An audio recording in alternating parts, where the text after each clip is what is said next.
अब खबर तो यह है कि कमलनाथ सरकार एक तीर से दो निशाने साधना चाहती है। पहला ये कि इसके जरिए यह दिखाने की कोशिश होगी कि उसने अपने वचन पत्र का वायदा पूरा किया।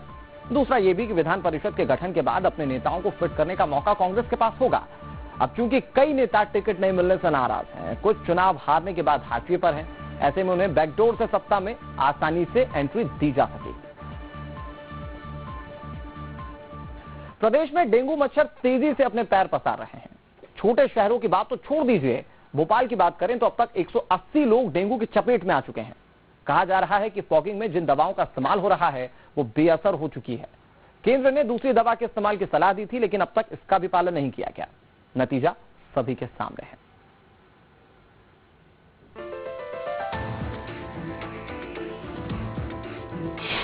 तेजी से पैर पसार रहा है डेंगू मच्छर, फॉगिंग का छिड़काव भी बेअसर। मन में सवाल उठना लाजमी है कि जब लगातार फॉगिंग हो रही है तो फिर मच्छरों का आतंक क्यों खत्म नहीं हो रहा।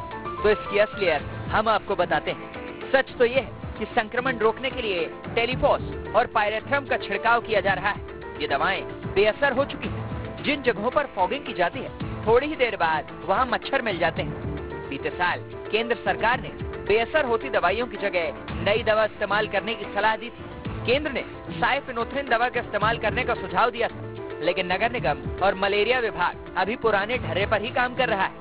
इसका नतीजा यह है कि अकेले भोपाल में डेंगू के मरीजों की संख्या लगातार बढ़ रही है। भोपाल में इस साल 180 डेंगू के मरीज पाए गए। इनमें से 120 तो जुलाई के बाद से अब तक मिले।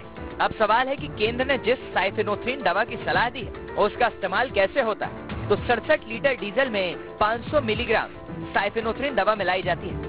खुले एरिया में 3.5 मिलीग्राम प्रति वर्ग हेक्टेयर में फॉगिंग की जानी चाहिए। इससे कम या ज्यादा इस्तेमाल पर दवा का असर नहीं होता।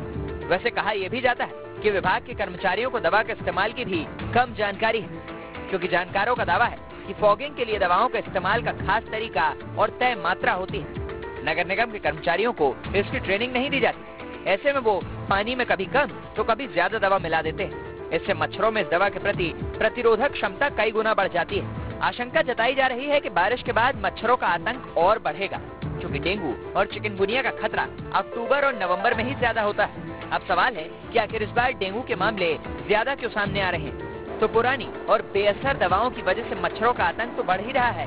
इसकी एक और वजह बताया जा रहा है कि लार्वा का सर्वे नहीं होने से आने वाले दिनों में डेंगू का प्रकोप बढ़ रहा है।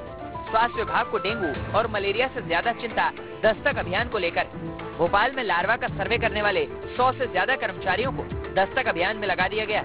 ऐसे में इस बार लार्वा का सर्वे ही नहीं हो पा रहा। चिंता की बात तो ये है कि लोगों की जान से खिलवाड़ करने वाली लापरवाही पर भी सियासतदानों को राजनीति से परहेज नहीं है। हमारे स्वास्थ्य मंत्री ने मुख्यमंत्री के निर्देश अनुसार डेंगू को लेकर कई मीटिंगें स्वास्थ्य विभाग के अधिकारियों के साथ, मलेरिया अधिकारियों के साथ में प्रदेश के हर जिले में की और डेंगू को लेकर हम सजग रहे।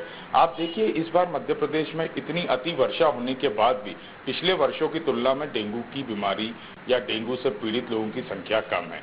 तो ये मध्य प्रदेश की कांग्रेस की सरकार की शुरू से ही जो योजना लागू थी कि हम किन बीमारियों के प्रति किस तरह से सजग रहना है, ये उसका परिणाम है। केंद्र सरकार ने तो एडवाइजरी अभी 2-4 दिन पहले ही जारी की है, पर मध्य प्रदेश की कांग्रेस सरकार विगत 2 महीनों से डेंगू के प्रति सजगता रखी है और सारे अधिकारियों को बिल्कुल अलर्ट पे रखा गया है और पूरे निर्देशों का पालन किया है।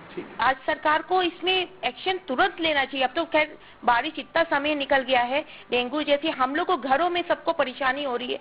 तो इसके लिए तो आपको जो बहुत सिंपल सा है, जहाँ गड्ढे हैं, जहाँ पानी भरा है, वहाँ पर दवाएं डालें, छिड़काव करें, पूरे शहर में छिड़काव करें, तो बहुत कुछ प्रबंध कर सकते हैं हम लोग। और राज्य सरकार को इसके लिए हम तो कहते हैं, निवेदन करते हैं कि नींद से उठें, हर जगह की समस्याओं का आपका ध्यान जाना चाहिए। अगर ये पूरी शहर की समस्या है तो इस पर बिल्कुल तुरंत निर्णय लेके इसमें काम करना शुरू करना चाहिए।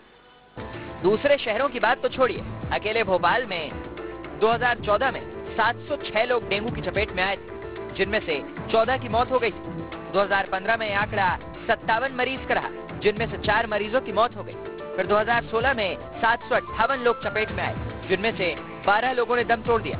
तो वहीं 2017 में 950 लोग डेंगू की चपेट में आए थे, जिनमें से 1 व्यक्ति की मौत हुई थी। फिर 2018 में डेंगू की जद में 1054 लोग आए, जिनमें से 8 लोगों की मौत हो गई। जाहिर है कि डेंगू की रोकथाम के लिए जितने प्रयास किए जाने चाहिए वो नहीं हुए।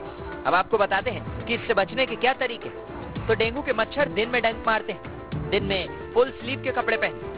इसके साथ ही घर के आसपास या अंदर पानी जमा न होने दें। कूलर, गमले, टायर में जमा पानी को तुरंत निकाल दें। पानी की टंकियों को सही से कवर करके रखें। वायरल बुखार होने पर नजदीकी डॉक्टर से सहायता जरूर लें। मरीज को लगातार पानी देते रहें। इन सावधानियों को बरतकर डेंगू से कुछ हद तक बचा जा सकता है, क्योंकि विभाग को तो आपकी सेहत की चिंता नहीं है। ऐसे में आप खुद ही इन उपायों के जरिए डेंगू के डंक से बच सकते हैं। मध्य प्रदेश में आने वाले वक्त में डेंगू का खतरा बढ़ सकता है। दरअसल मच्छर मारने के पुराने फॉर्मूले पर ही प्रदेश सरकार काम कर रही है, जबकि केंद्र के बहुत स्पष्ट निर्देश हैं कि मच्छर मारने के लिए क्या कुछ प्रोटोकॉल का पालन करना चाहिए। ऐसे में अंदाजा लगाया जा रहा है कि आने वाले वक्त में डेंगू का खतरा मध्य प्रदेश में बढ़ सकता है। वीडियो जर्नलिस्ट नीरज जावले के साथ आदित्य सिंह, न्यूज़ 8, मध्य प्रदेश, छत्तीसगढ़।